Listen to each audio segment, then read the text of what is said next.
नमस्कार, मैं राकेश परमार और आप देख रहे हैं महत्वपूर्ण मुद्दा।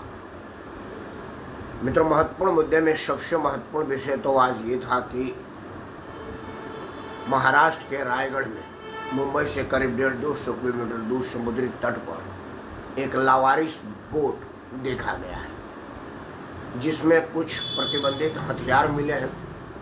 शाम होते होते तक पता चला कि वो किसी ऑस्ट्रेलियाई नागरिक का है जो ओमान से मस्कट जा रहा था। रास्ते में तकनीकी खराबी आ जाने की वजह से उसने जहाज छोड़ दी और रेस्क्यू के द्वारा दूसरे जहाज में शरण लिया। समुद्र में आए तूफान के वजह से उस जहाज को टो नहीं किया जा सका और वो आवारा लहरों के शिकार हुई और बहती हुई महाराष्ट्र के किनारे पर आ गई। हालांकि ये कहा नहीं जा सकता, पुलिस की बयान अमूमन सत्य ही हो ऐसा नहीं होता, परिस्थिति जन्य भी होता है। ये जांच का विषय है। केंद्रीय जांच एजेंसियां इस बात की पता लगाएंगी कि असलियत क्या है, इसलिए मैंने इसको महत्वपूर्ण मुद्दा नहीं बनाया। सबसे महत्वपूर्ण मुद्दा मैं समझ रहा हूं कि ये खतरनाक मुद्दा है कि अब एक देश में अवैध घुसपैठियों का मानवाधिकार आयोग बन गया है, मतलब संगठन बन गया, आयोग नहीं, मानवाधिकार संगठन बन गया है और बाकायदे भारत के राजधानी में उसका दफ्तर खुल गया है। और वो सरकार से पत्रक के द्वारा मांग कर रही है कि भाई हमारा मानवाधिकार है, हम आपके देश में अवैध घुसपैठिए हैं, ठीक है, लेकिन हमको यहाँ पर शरण दिया जाए, नागरिकता दिया जाए, घर दिया जाए। और मजे की बात है कि उसका समर्थन देश में मुस्लिम वोट बैंक के लालची राजनीतिक दल कर रहे हैं और कोई इसका विरोध नहीं कर रहा है। आदरणीय प्रेमनंदन द्विवेदी जी को सादर प्रणाम। महत्वपूर्ण मुद्दा ये भी था कि अवैध घुसपैठियों का भी मानवाधिकार संगठन बने और उसका राजनीतिक संरक्षण हो। देश का इस दशा और दिशा क्या होगा, ये महत्वपूर्ण मुद्दा था। सबसे महत्वपूर्ण मुद्दा था कि पश्चिम बंगाल का वो पशु तस्कर मिनिस्टर जो पकड़ा गया है, जिसके बेटी को कल सम्मन हुआ था, तबीयत खराब का बहाना बनाई, लेकिन बकरी की माँ कब तक खैर मनाएगी। चाकू के नीचे तो एक न एक दिन जरूर आएगी। आज वो अदालत के चाकू के नीचे आई, लेकिन उसको बचाने का जो र्यूमर निकला समाचार चैनलों पर जो प्रसारित करवाया गया, वो बड़ा चिंता का विषय। मैं आपको बता देता हूँ। असल में जब किसी केस को हल्का करने का प्रयास किया जाता है तो उसमें हास्यास्पद कूट डाल दी जाती है। लोग उसी हंसी मजाक में खो जाते हैं और उस केस की गंभीरता, उसका डेंसिटी जो है वो खत्म हो जाता है। आज समाचार चैनलों पर बाकायदे प्रसारित हुआ कि वो मंत्री की बेटी बिना टीईटी मतलब टीचर एलिजिबिलिटी टेस्ट, जिसको टेट बोलते हैं, उसका फुल फॉर्म है टीचर एलिजिबिलिटी टेस्ट, शिक्षक पात्रता परीक्षा के पास किए बगैर ही वो टीचर बन गई थी और उसके और 2-3 रिश्तेदार भी टीचर बन गए थे। मतलब अरबों खरबों की अवैध कमाई को नज़रअंदाज करके एक छोटा सा केस में मुजरिम बना करके उसको एक बहुत मामूली बात पर सजा दिलवाने और देश भर में एक परसेप्शन बिल्ड कराने का प्रयास समाचार चैनलों के द्वारा किया गया कि उसका अपराध क्या है जी, वो टीईटी परीक्षा पास नहीं की। देश के नागरिक कहेंगे यार जो मंत्री का बेटी है वो वैसे भी पास कर लेती, अगर परीक्षा देने जाती भी, मतलब ये बड़ा मुद्दा नहीं है, बेमतलब इसको बड़ा बनाया जा रहा है। मतलब आपको सांप ने काटा है और आप कील चुभाने की विषय पर इलाज करें और सांप के जहर को भूल जाए, ये सोच है जो एक सोची समझी रणनीति के तहत किया जा रहा है। महत्वपूर्ण मुद्दा ये था, लेकिन ये मामला सब जूश है, अदालत के निगरानी में हो रहा है और मैं कानून का छोटा विद्यार्थी होने के नाते इस पर बहुत ज़्यादा रोशनी डालना, प्रकाश डालना, मामले को ओपन करना नहीं चाहता, इसीलिए मैंने इस पर बोलना नहीं समझा। वैसे पश्चिम बंगाल के लोग अब धीरे धीरे समझ गए हैं कि ममता बनर्जी चीज़ क्या है और उसका राजनीति कैसा है, क्योंकि अब उसके सारे करीबी रिश्तेदार सिपा सालारों के यहाँ छापे पड़ रहे हैं और अवैध अकूत संपत्ति का जब्ती होना ये बताता है कि मान लीजिए कि छापा राजनीति से प्रेरित है, लेकिन जो अवैध संपत्ति पकड़ी गई है वो तो राजनीति से प्रेरित नहीं है, वो तो असली करेंसी भारत का मुद्रा है जो पकड़ा गया है, सोने चांदी के रूप में पकड़ा जा रहा है, वो अवैध संपत्ति को कैसे वैध करार दिया जा सकता है। पश्चिम बंगाल की जनता ये बात पूछने लगे है, दबे जुबान नहीं, अब मुखर होकर के लोग इस बात पर बात करने लगे। मित्रों, एक मुद्दा और महत्वपूर्ण था। वो महत्वपूर्ण मुद्दा इसलिए था कि जम्मू कश्मीर रियासत राज्य में अब बाहर के लोग भी मतदान दे सकते हैं। धारा 370 और 35A के हटने के बाद ये स्वाभाविक भी था। वहाँ के दो राजनीतिक दल महबूबा मुफ्ती का और फारूक अब्दुल्ला के परिवार को परेशानी है, क्योंकि वो लोग आमतौर पर कश्मीर में डिस्टर्ब इलाके में मतदान करा करके और जीत आते थे। जम्मू कश्मीर को, पूरे जम्मू कश्मीर में सदस्य संख्या कम थी और सबसे मतलब क्षेत्रफल में 75% में 20 विधायक हुआ करते थे और 25% में 75 विधायक हुआ करते थे। इस तरह की वहाँ पर परिसीमन थी। लेकिन मनोज सिन्हा के एलजी बनने और वहाँ से 300 हटने के बाद परिसीमन हुआ है और अब बराबर बराबर क्षेत्रफल बांट दिए गए और अब वहाँ के लोगों को मतदान का अधिकार भी दे दिया गया है। यहाँ तक कि पिछली जो कानून थी 370 वाले की, अगर जम्मू कश्मीर की कोई लड़की कश्मीर से बाहर शादी करके चली जाती है तो उसका नागरिकता स्वतः समाप्त मान लिया जाता था। वो सब अब रिवाइज्ड कानून के हिसाब से अब आप मतदान दे सकते हैं। इसमें राजनीतिक दल हो हल्ला कर रहे हैं और मजे की बात है कि वो लोग भी हो हल्ला कर रहे हैं जो दूसरे राज्यों में रह करके मतदान के अधिकार का इस्तेमाल कर रहे हैं। उदाहरण के लिए बताऊं कि मैं दिल्ली में रहता हूं, हालांकि मेरा मतदान उत्तर प्रदेश के बलिया में है। मैंने अपना मतदाता पहचान पत्र को बदलाया नहीं है, क्योंकि मुझे उत्तर प्रदेश से प्यार है और मैं उत्तर प्रदेश के राजनीति में अपना योगदान देना चाहता हूं। मतदान के माध्यम से मैं चाहता हूं कि उत्तर प्रदेश के सरकार बनाने में, पंचायत बनाने में, संसद बनाने में मेरे वोट का भी योगदान हो। इसलिए हमने वहां से अपना वोट ट्रांसफ़र नहीं किया। हालांकि मैं रहता 30-35 साल से दिल्ली में हूँ, लेकिन मतदान करने में अपने बलिया जरूर जाता हूँ। लेकिन बहुत से ऐसे लोग हैं, जैसे मेरी पत्नी है, उनका मतदाता पहचान पत्र दिल्ली में है, बच्चों का दिल्ली में है। मतलब मेरी पत्नी रहने वाली बिहार के हैं, शादी उनका यूपी में हुआ है और मतदाता दिल्ली के हैं। यहाँ पर अरविंद केजरीवाल हरियाणा से आकर मुख्यमंत्री बना है, मनोज तिवारी बिहार से आकर के नेता विपक्ष बने हैं, भारतीय जनता पार्टी के सर्वमान्य नेता डॉक्टर हर्षवर्धन इलाहाबाद से आकर के हम मतदाता बने हुए हैं, शीला दीक्षित पंजाब की बेटी, उत्तर प्रदेश की बहू यहाँ की मतदाता बनी थी, गोपाल राय मऊ का आकर के यहाँ पर मंत्री बने हुए हैं। मतलब बहुत सारे लोग बाहर से आते हैं और मतदाता बनते हैं, कोई बड़ी बात नहीं है। आरा जिला का अर्जुन सिंह पश्चिम बंगाल में वोट करते हैं, वहाँ से चुन करके सांसद सदस्य आते हैं, दिल्ली में अभी वो MP हैं। तो भारत के संविधान में है कि आप देश के किसी भी हिस्से में रह सकते हैं, वहाँ का मतदाता बन सकते हैं, वहाँ का इलेक्शन कार्ड, राशन कार्ड पे अपना नाम डलवा सकते हैं।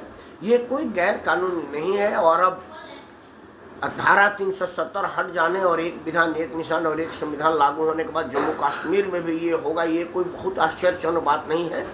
लेकिन महबूबा और फारूक अब्दुल्ला के परिवार को परेशानी में तो डालेगा, क्योंकि जो आदमी बाहर का है, जिसको ये लोग सताते हैं, तड़पाते हैं, परेशान करते हैं, वो तो शर्तिया उनको वोट नहीं देता।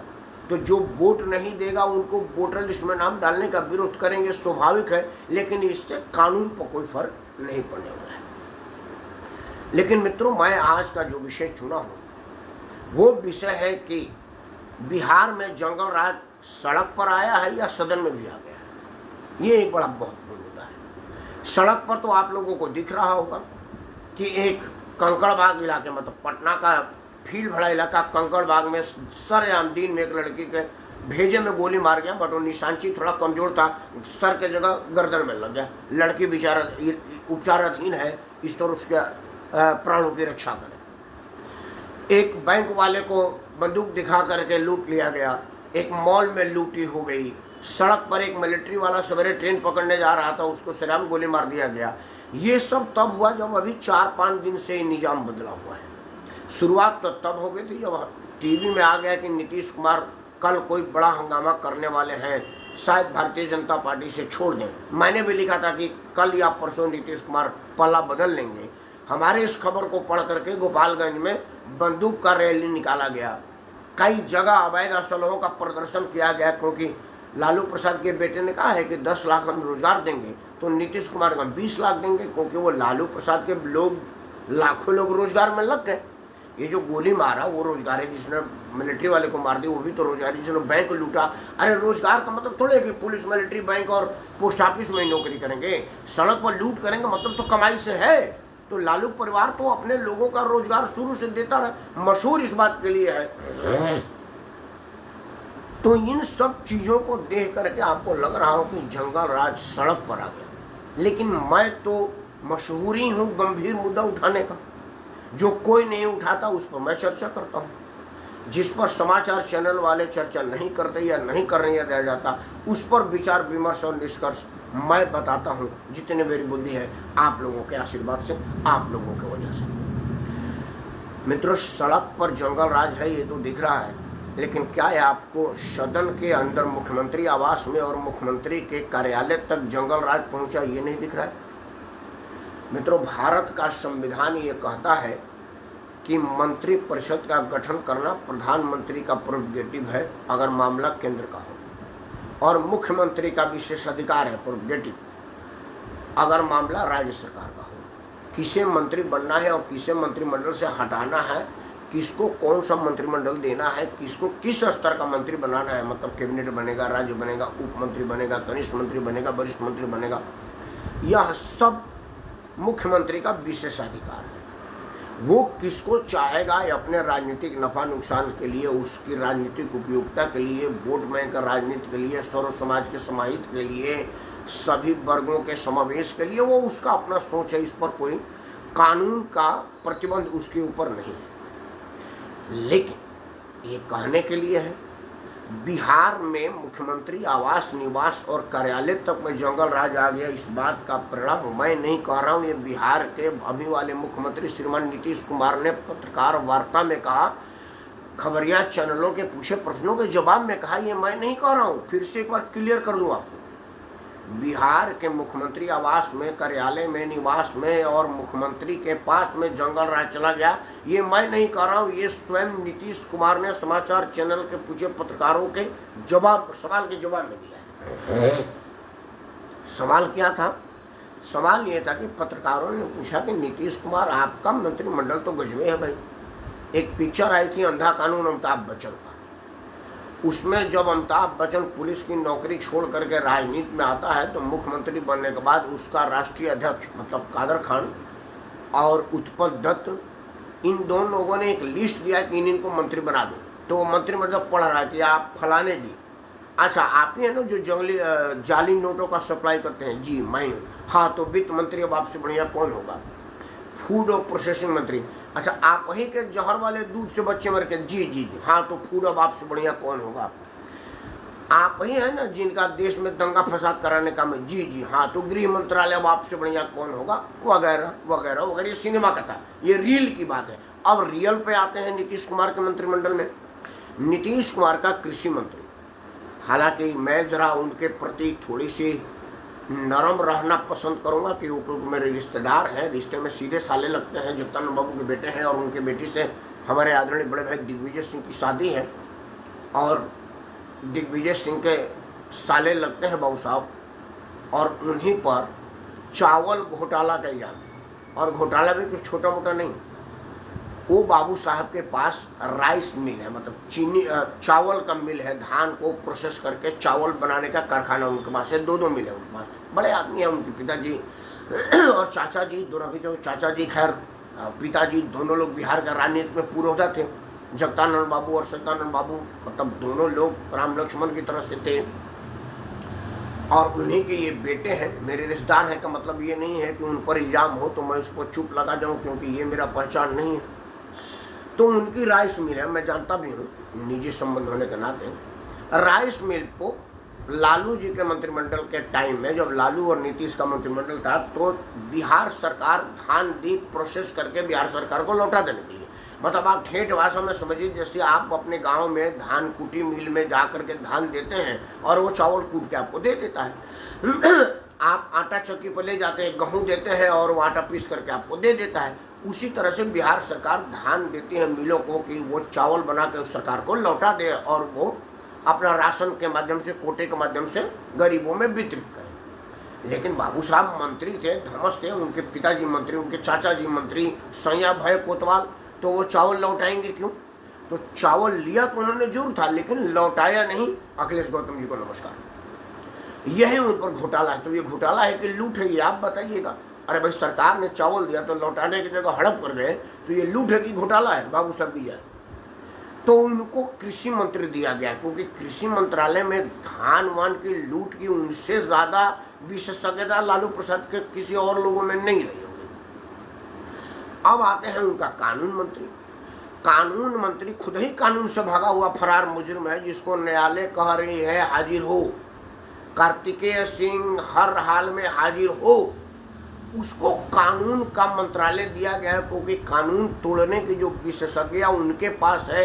वैसे तो लालू प्रसाद के पूरे परिवार में ये खूबी है, लेकिन लालू प्रसाद खुद को ये लेना नहीं चाहते होंगे। उनको कार्तिकेय पर भरोसा ज्यादा होगा, उनको उन्होंने कानून मंत्री बनाया हुआ है।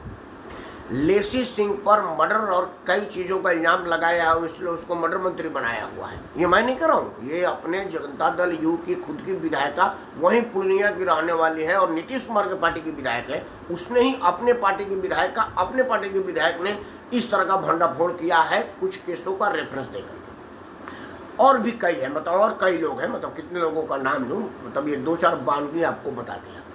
तो पत्रकारों ने पूछा कि भाई, इस तरह की मंत्रिमंडल पर आप क्या कहना चाहेंगे, क्या आप उनसे इस्तीफा लेंगे?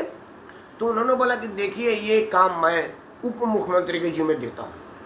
तभी मैं कह रहा हूँ कि क्या नीतीश कुमार के मंत्रिमंडल के मंत्री की इस्तीफा उप मुख्यमंत्री लेगा? ये क्या संविधान में नया संशोधन हुआ है, या जंगल राज मुख्यमंत्री आवास निवास और कार्यालय तक भी आ गई है? क्योंकि ये जंगल राज ही तो है कि जो काम चीफ मिनिस्टर का प्रेरोगेटिव है, मुख्यमंत्री का विशेष अधिकार है मंत्री को रखना, मंत्री को निकालना, मंत्री को विभाग देना, मंत्री को मंत्री की हैसियत का पद देना, और अगर किसी तरह का आक्षेप उस पर लगता है उसको बर्खास्त करना, उससे इस्तीफा लेना, उसको टर्मिनेट करना, ये सब मुख्यमंत्री का विशेष अधिकार है। लेकिन बड़े बेशर्मी और बेहयाई से मुख्यमंत्री इसको सार्वजनिक कह रहे हैं कि ये काम मैंने तेजस्वी के जिम्मे दिया है, वो डिसाइड करें कि उनको मंत्रिमंडल में रखना है कि नहीं रखना है।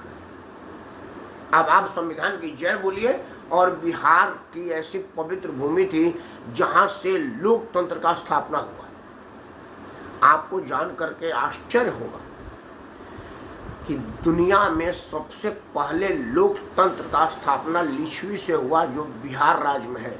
आप देखते होंगे दिल्ली से लिच्छवी एक्सप्रेस जाती है। लिच्छवी राज्य में सबसे पहली बार लोकतंत्र का स्थापना हुआ। उस लोकतंत्र के स्थापना वाले राज्य में लोकतंत्र का इस तरह से गला घोटना, सरेआम चीरहरण करना और लोकतंत्र का सत्यानाश करना इस बिहार की उसी पवित्र भूमि से होगा। ऐसा भी एक राजनीतिक मौसम आएगा, ये देख करके मुझे पूछना पड़ा, कहना पड़ा कि जंगल राज सिर्फ सड़क पर है या सदन में भी है।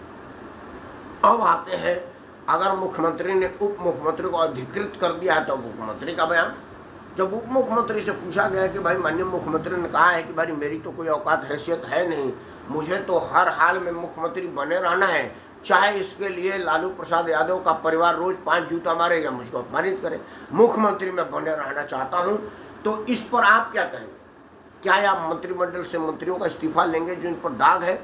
उन्होंने बोला कि देखिए, बड़ा मुश्किल से तो हमने वो 10 लाख लोगों को रोजगार की बात किया है, और 1-2 लाख लोग तो लग भी गए हैं। आप लोगों ने देखा होगा, वो बैंक में तमंचा दिखा करके, सड़क पर कत्लेआम करके, लड़की के गले में गोली मार करके, वो जो अभी तो 1-2 लाख लोग ही समाहित हुए। इसको हम बहुत जल्दी 10 लाख तक करने वाले हैं। और मुझे बड़ा खुशी है कि हमारे इस पुनीत काम में मुख्यमंत्री ने कहा है कि 10 लाख दो, फिर 20 लाख लोगों को दो।